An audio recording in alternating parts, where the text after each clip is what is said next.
MP में उपचुनाव की जंग शुरू हो चुकी है। 27 सीटें दांव पर लगी और इन्हीं सीटों पर हार जीत से मध्य प्रदेश में सत्ता के सिंहासन का फैसला होगा।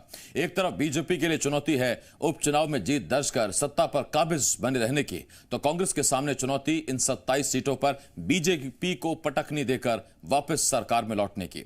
उपचुनाव की इस जंग में जीत हासिल करने के लिए दोनों ही दल चुनाव की तैयारियों में जुटे हुए हैं।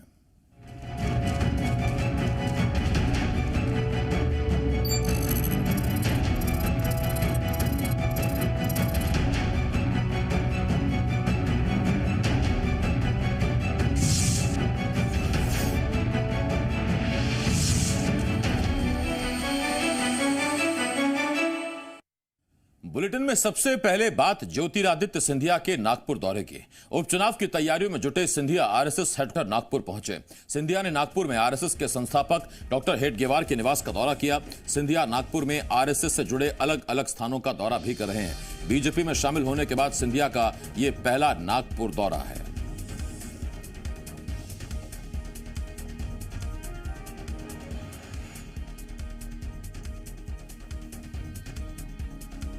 तो तस्वीरें इस वक्त हम आपको दिखा रहे हैं। वैसे महाराष्ट्र से सिंधिया परिवार का नाता नया नहीं है और ज्योतिरादित्य सिंधिया नागपुर पहुंचे हैं।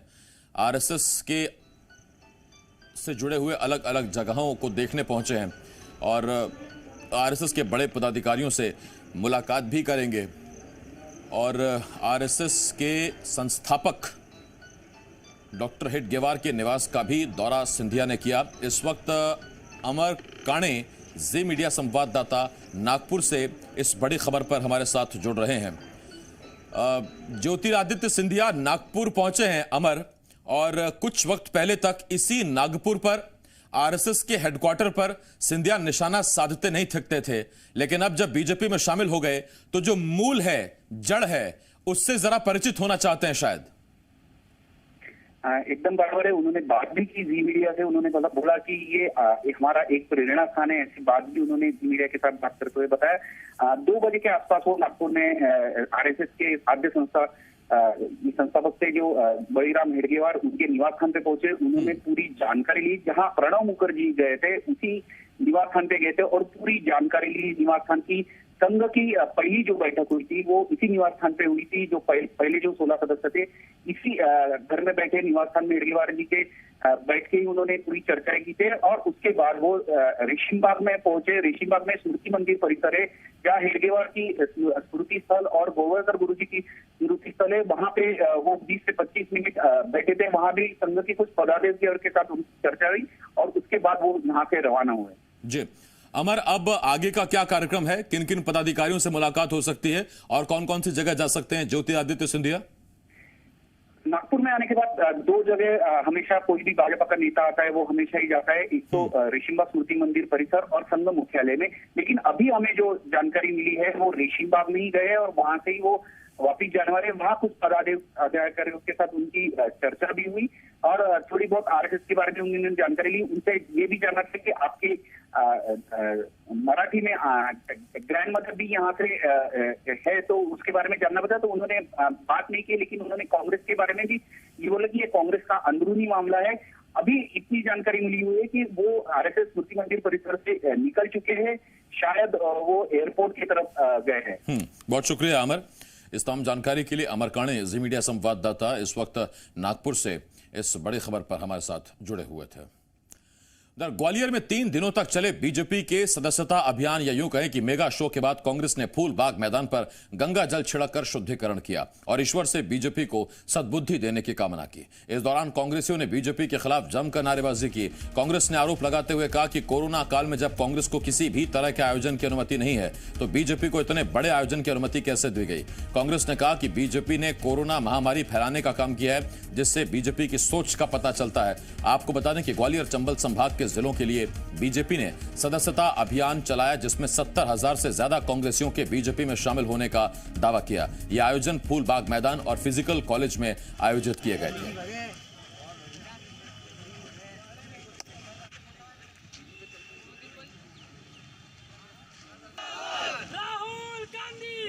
हमने शुद्धिकरण के लिए विशेष करके प्रभु मार्कंडेश्वर महादेव बाबा के चरणों में भी हमने थोड़ी हवन यज्ञ करते हुए यही प्रार्थना की है कि हमको सबको स्वस्थ बनाया जाए, हम सब लोग स्वस्थ रहें, कोरोना से हमको मुक्ति मिले और जिस प्रकार के शासन और प्रशासन के द्वारा जो मापदंड बताए थे, जिन लोगों के द्वारा भी उल्लंघन किया हो वो उल्लंघन भविष्य में ना हो।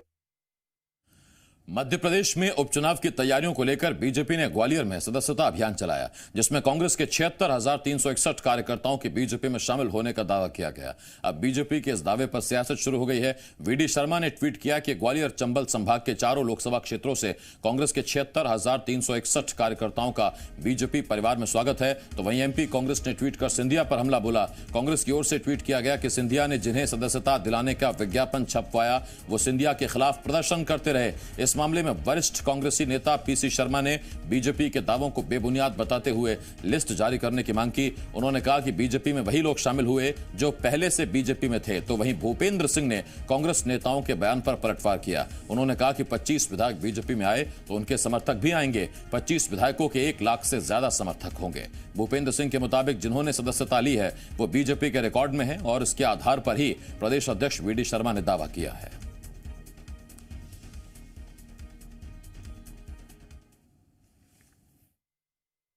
संख्या पूरा रिकॉर्ड में है।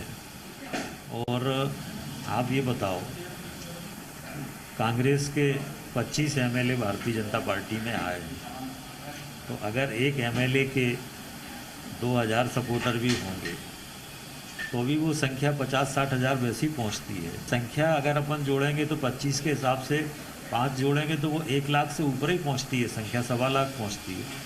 तो इसमें कोई अतिशयोक्ति नहीं है, ये रिकॉर्ड में है, इतने लोगों की सदस्यता हुई है। वीडी शर्मा जी को कम से कम ये जो मुख्यमंत्री जी हैं हमारे शिवराज जी, उनकी तरह केवल घोषणाएं नहीं करना चाहिए। भाई 76,000 अगर हुए तो 3 नाम कांग्रेस के बड़े जो समझते हैं कि स्थापित लोग हैं, इनने ज्वाइन किए, ऐसे नाम बताएं, 3 बताएं, 5 बताएं, नाम तो बताएं। सांप की 2 जीभ होती है, हम तो इंसान है, हमारी एक है, सिद्धांतों से हटेंगे नहीं। और 2 जीभ इसका मतलब वो जो लोग गए हैं 22-24 उनके बता रहे हैं वो। तो ये तो पहले वो देखें घर में, फिर बाहर की बात करें। 3 नाम बता दें। 76,000 कार्यकर्ताओं के बीजेपी में शामिल होने के दावों पर कांग्रेस ने सवाल उठाया तो वीडी शर्मा ने इसका जवाब दिया। उन्होंने कहा कि जन सैलाब को देखकर कांग्रेस घबरा गई है। उन्होंने सवाल किया कि कमलनाथ इस बात का जवाब दें कि युवाओं को रोजगार नहीं मिला, किसानों का कर्ज माफ नहीं हुआ। उसका आंकड़ा कल मैंने जारी किया है, आपने देखा होगा। 76,000 से ऊपर कार्यकर्ताओं ने भारतीय जनता पार्टी की सदस्यता माननीय शिवराज सिंह चौहान, माननीय नरेंद्र सिंह तोमर, ज्योतिरादित्य सिंधिया जी के नेतृत्व में पूरे ग्वालियर चंबल संभाग के जो कार्यक्रम हुए हैं उन कार्यक्रमों में सदस्यता ग्रहण की है। और भारतीय जनता पार्टी, कमलनाथ जी, आपके प्रश्न खड़ा करने से नहीं होता। आपकी सरकार जरूर गलती से बन गई थी, लेकिन वोट भारतीय जनता पार्टी को ज्यादा मिले थे। वोट बीजेपी को ज्यादा मिले थे लेकिन गलती से आपकी सरकार बन गई थी, ये वीडी शर्मा का आरोप है। और विष्णुदत्त शर्मा आरोप लगा रहे हैं कमलनाथ और कमलनाथ की सरकार पर। इस वक्त संदीप भंवरकर, जी मीडिया संवाददाता, इस बड़ी खबर पर हमारे साथ लाइव जुड़ रहे हैं। संदीप, अंग्रेजी में कहते हैं कि नंबर मैटर्स, और यही वजह है कि 76,000 का आंकड़ा बार बार गिनाना, यानी जनता तक सीधा संदेश पहुंचाना कि अब कांग्रेस के कार्यकर्ताओं को खुद कांग्रेस पर भरोसा नहीं रहा और कांग्रेसी अब बीजेपी में शामिल हो रहे हैं। हवा बीजेपी की तरफ है। बिल्कुल आसिफ, भीड़ के बगैर कैसी राजनीति और कैसी सियासत। राजनीतिक दलों को अगर अपनी ताकत का एहसास कराना है तो भीड़ के जरिए ही कराया जाता है। तो इसीलिए ज़्यादा भीड़ उनके पास में है, तो इस बात का एहसास कराने की कोशिश ग्वालियर चंबल इलाके में की जा रही है। तो ये कहा जाता है, चाहे कांग्रेस में रहे हो ज्योतिरादित्य सिंधिया, चाहे बीजेपी में रहे हो, ग्वालियर चंबल इलाका हमेशा ही ज्योतिरादित्य सिंधिया का गढ़ कहा जाता था। कांग्रेस में थे तब कांग्रेसी खुद इस बात की बातें करते थे, और जब सिंधिया खुद बीजेपी में जा चुके हैं तो यदि उनके समर्थक भी जा रहे हैं तो जाहिर सी बात है इसमें कि कांग्रेस के पेट में दर्द होना ही है, कांग्रेस को कुछ ना कुछ तर्क देना ही है। हालांकि ये बड़ा अजीब मालूम पड़ता है कि जो कांग्रेस ज्योतिरादित्य सिंधिया को लेकर ग्वालियर में इतनी आश्वस्त थी, बीजेपी में जाने के बाद में अब उन्हीं दावों पर पलटती हुई नजर आ रही है।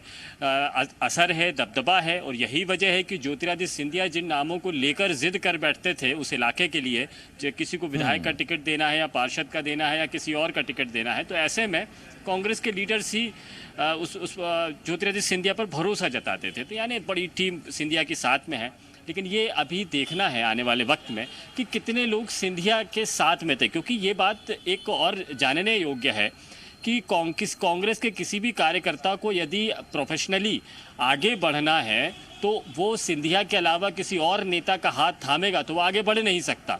इसीलिए सिंधिया का हाथ थामकर आगे बढ़ जाते थे, क्योंकि सिंधिया अपने इलाके को लेकर बहुत गंभीर होते थे। लेकिन क्या वो कांग्रेसी कार्यकर्ता अब सिंधिया के साथ बीजेपी में चला गया है? जो कांग्रेस में आस्था व्यक्त करता था उसकी आस्था कांग्रेस के प्रति थी या सिंधिया के प्रति थी? ये थोड़ी सी कंफ्यूजन वाली स्थिति है, और बस इसी महीन से फर्क को का फायदा उठाने की कोशिश कांग्रेस कर रही है। लेकिन ये बात आने वाले वक्त में बहुत क्लियरली आएगी, क्योंकि अभी तो ये संदीप जो आपने सवाल उठाया बहुत अहम है। इस वक्त कांग्रेस के नेता के मिश्रा साहब हमारे साथ जुड़ गए हैं, जरा मैं उनसे आपका ये सवाल पूछ लेता हूं। के मिश्रा साहब, बहुत स्वागत है आपका। आपसे सीधा सवाल, जब तक सिंधिया कांग्रेस में थे तो ग्वालियर चंबल के राजा, ग्वालियर चंबल में तूती बोलती थी जनाधार था, और आज जब बीजेपी में चले गए तो क्या 76,000 कार्यकर्ता लेकर नहीं जा सकते क्या? आशिफ भाई जी, आप तो बड़े हस्ताक्षर हैं और प्रदेश की हर गली की नस से वाकिफ हैं। यदि 76,000 सिंधिया जी के समर्थक होते तो वो गुना में 1 लाख सवा लाख से नहीं आते, नंबर 1। और यदि 76,000 सिंधिया जी के समर्थक हैं तो यहाँ भाजपा फिर कहाँ है? तो क्या नरेंद्र सिंह तोमर जी भी सिंधिया जी के समर्थन से जीतते हैं? क्या विवेक सेजवलकर जी जो यहाँ के सांसद है वो भी सिंधिया जी के वोट से जीतते हैं? सिंधिया जी जब तक कांग्रेस में रहे तब तक एक ब्लॉक कांग्रेस की कार्यकारिणी का कौवा तक उनसे बिना पूछे नहीं होता था। नगर निगम के टिकट वो बांटते थे, तो जब जब उनने टिकट बांटे, 30 साल से राजघराने का ग्वालियर में आधिपत्य है, 8 और 10 से अधिक कांग्रेस के पार्षद नहीं जीत पाए। इसके विपरीत जब दिग्विजय सिंह जी के कार्यकाल के दौरान फ्री फॉर ऑल हुआ था, उसमें हमारे 27 पार्षद चुने गए थे। तो ये बहुत बड़े नेता, तो 40 साल से यहाँ नगर निगम हमारी क्यों नहीं बन पाई? 10 पार्षद से ज्यादा क्यों नहीं जीत पाए? नहीं, के मिश्रा साहब, आपने जो तर्क दिया बिल्कुल वाजिब तर्क है। मैं आपसे इसी से जुड़ा एक सवाल पूछ रहा हूं कि इसी ग्वालियर चंबल से जब कांग्रेस को बहुमत मिला, इसी में ग्वालियर चंबल से जब कांग्रेस अच्छी खासी सीटें लेकर और सरकार बनाने में कामयाब रही, तो क्या ये बीजेपी शिवराज सरकार का फेल्योर था या ये सिंधिया को छोड़कर बाकी कांग्रेस की कामयाबी थी? देखिए आशिफ भाई, बहुत अच्छा प्रश्न आपने पूछा है। यदि कथित तौर पर मान भी लिया जाए कि सिंधिया जी के चेहरे पर ग्वालियर में हम जीते हैं, तो आप ये बता दीजिए उसके पहले 2008, 2013 में हम लोग क्यों नहीं जीते? सामूहिक नेतृत्व के चेहरों के दम पर हम लोग जीते हैं। हमारे कद्दावर नेता कमलनाथ जी हैं, हमारे कद्दावर नेता माननीय दिग्विजय सिंह जी हैं, और इन लोगों का प्रदेश की राजनीति में एक कमिटमेंट है। जो कहते हैं वो करते हैं, वो झूठ की बुनियाद पर टिके हुए नेता नहीं है। के मिश्रा साहब, आपके सियासी मित्र हैं, आपके दोस्त हैं, सियासी दोस्त हैं, डॉक्टर हितेश वाजपेयी बीजेपी से हमारे साथ जुड़ गए हैं इस वक्त। हितेश वाजपेयी साहब, सवाल ये उठ रहा है कि 76,000 समर्थक अगर सिंधिया इस वक्त बीजेपी में ला सकते हैं तो फिर केपी यादव ने कैसे हरा दिया उन्हें? इतने समर्थक वाकई हैं क्या? देखिए आसिफ जी, आप जानते हैं 16 सीटें लगभग वहाँ की हैं जिनको हम लोग ग्वालियर चंबल का लेकर चल रहे हैं, और जिनके उनके स्वाभाविक विधायक ही हैं। और वहाँ पर बड़े स्ट्रैटेजिकली हम लोगों ने इसको प्लान किया था, क्योंकि कांग्रेस का अपना एक सिस्टम रहा है, विषय तो बहुत अच्छे से जानते हैं कि इन लोगों की रचना पूरी चुनावी होती है संगठन की। ये हमारी तरह नहीं चलते हैं, तो इनका रहता है सेक्टर है, सेक्टर के ऊपर की व्यवस्था हो गई, फिर सेक्टर प्रभारी हो गए, सेक्टर प्रभारियों के नीचे लोग बूथ स्तर पे भी जाते हैं। तो लगभग आप मान के चलिए कि इस प्रकार की रचना के हिसाब से जो एक प्रमुख 500 कार्यकर्ता होते हैं जी, लगभग प्रमुख 500 कार्यकर्ता होते हैं, तो आप मान के चलिए कि 16 विधानसभाओं में यदि आप लेंगे तो आप खुद निकाल सकते हैं कि ये की वर्कर टाइप के होते हैं। और क्योंकि कांग्रेस में एक लीडर बेस्ड सिस्टम रहा है, आपने देखा ना, जैसे सिंधिया जी आए तो सिंधिया जी के साथ के जो थे 25-27 और अभी 10-15 और अंदर भी हैं, तो ये लोग सब निकलकर वापस आए, तो इससे नकारा नहीं जा सकता। ठीक, वाजपेयी साहब मैं आपसे एक सवाल पूछ रहा हूँ, कांग्रेस और के मिश्रा साहब, वाजपेयी साहब कुछ दिन पहले तक आप किसानों की फेहरिस्त मांग रहे थे, भाई किनका कर्जा माफ हुआ, हमको नाम बढ़ा दीजिए। अब कांग्रेस की बारी है, कांग्रेस कह रही है कि 76,361, जरा लिस्ट तो बढ़ा दीजिए कि किस किस ने कांग्रेस को धोखा देके बीजेपी ज्वाइन कर ली। सर देखिए, नहीं कितने बाद 20 सितंबर के बाद आपको मालूम चुनाव हो ही जाएंगे, क्या इतनी चिंता कर रही है। और मैं आपको अंतिम लाइन जो बताने जा रहा था, देखिए मैं आपको खुलासा कर रहा हूँ इतने अच्छे से जी कि भाई इसके बाद सेक्टर के बाद जब ये विधायक गए इनके साथ, तो वो लगभग 25-27 गए, 25-27 विधायक या उस स्तर के, और 8-10 जो अंदर हैं अभी जो आ सकते हैं, आने वाले हैं, इस टाइप के हैं सिंधिया जी के समर्थक जो विधायक अभी और भी हैं। तो आप इनका मान के चलिए बूथ स्तर तक के कार्यकर्ताओं का जो इनका संग्रह है, जो काम करते हैं इनके लीडर के कैडर में, उसकी संख्या आप निकाल लीजिए आसिफ भाई, तो आपको खुद ही अंदाजा हो जाएगा कि लगभग कितने लोग होते हैं। ठीक, तो वर्कर लगभग आप मान के चली हो जाते हैं, और उसके साथ साथ में 4-4, 5-5 जो समर्थक हैं, और ग्वालियर चंबल में सिंधिया जी के समर्थक हैं, इससे नकारा नहीं जा सकता। ये वाजपेयी साहब का सियासी गुणा भाग है, और गुणा भाग के साथ उन्होंने ये भी बता दिया कि चुनाव बेहतर बता देंगे कि इतने समर्थक आए हैं कि नहीं आए। बहुत शुक्रिया के मिश्रा साहब, बहुत बहुत शुक्रिया डॉक्टर हितेश वाजपेयी साहब, और संदीप आपका भी बहुत बहुत शुक्रिया हमारे साथ जुड़ने के लिए। लेकिन एक बात जो यहाँ बहुत अहम है वो ये कि कितने समर्थक आए, कितने समर्थक नहीं आए, क्या वाकई इसका फैसला आने वाले उपचुनाव के नतीजे करेंगे, या फिर दरअसल इतनी बड़ी संख्या बताई जा रही है इसीलिए कि उपचुनाव के नतीजों को कुछ हद तक ही सही प्रभावित किया जा सके, ये बताया जा सके कि हवा अब इस तरफ बह रही है। एक छोटे से ब्रेक के लिए हमें यहां रुकना होगा, बहुत जल्द लौट रहे हैं। ब्रेक के बाद हाजिर एमपी में उपचुनाव को लेकर कांग्रेस बूथ को मजबूत करने में जुट गई है। उपचुनाव वाली सभी सीटों पर कांग्रेस ने राजीव गांधी बूथ संपर्क मिशन की शुरुआत की है। कांग्रेस इस अभियान के जरिए मतदाताओं के मन को जानेगी, कांग्रेस की कहां क्या स्थिति है इसका पता लगाएगी। बूथ रिपोर्ट के आधार पर ही प्रत्याशियों का भी चयन कांग्रेस करेगी। मतदाताओं को इसी रिपोर्ट के आधार पर अपने पक्ष में करने का भी प्रयास करेगी। कमलनाथ सरकार के समय शुरू की गई योजनाओं का फायदा घर घर जाकर कांग्रेस कार्यकर्ता बताएंगे। वहीं कांग्रेस के बूथ संपर्क मिशन को लेकर बीजेपी सांसद शंकर लालवानी ने बीजेपी के अभियान को कॉपी करने का आरोप लगाया है। उन्होंने कहा कि कांग्रेस बताए उनके पुराने अभियान गंगा जल शुद्धिकरण अभियान, घर घर शिव बांटने का अभियान कहां है। लालवानी ने कहा कि कांग्रेस नेता सिर्फ मीडिया में दिखावे के लिए अभियान शुरू करते हैं, फोटो खिंचवाने के बाद गायब हो जाते हैं।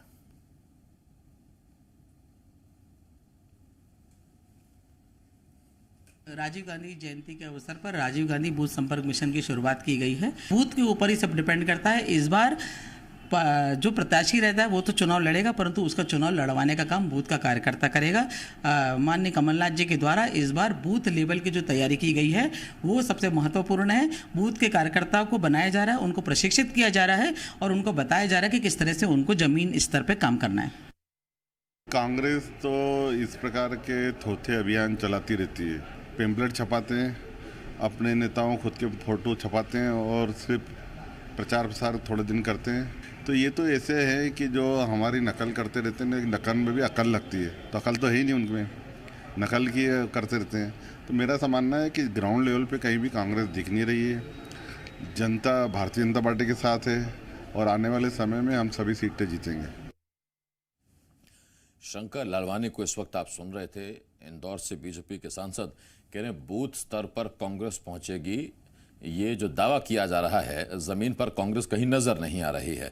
शंकर लालवानी का यह भी कहना है कि नकल तो बीजेपी की कर ली, लेकिन उसके लिए अकल भी चाहिए। कांग्रेस का दावा यह है कि इस बार बूथ स्तर तक की तैयारी है, पैम्फलेट छप चुके हैं, बुकलेट्स छप चुके हैं। और रचना जायसवाल को आप देख रहे हैं जो राजीव गांधी बूथ संपर्क मिशन के तहत बूथ लेवल के कार्यकर्ता को भी बराबर इन्वॉल्व करने, जिम्मेदारी तय करने और बूथ लेवल के कार्यकर्ता को यह जिम्मेदारी देने कि वो प्रत्याशी को जिताए। अब कांग्रेस इस लेवल पर काम कर रही है, कांग्रेस का दावा है। कांग्रेस ने यह भी कहा कि चूंकि जनता का समर्थन हमारे साथ है, छल से धोखे से हमारी सरकार पलट दी गई और जनता आतुर बैठी है कि कब चुनाव हो और हम शिवराज सरकार को सबक सिखाएं।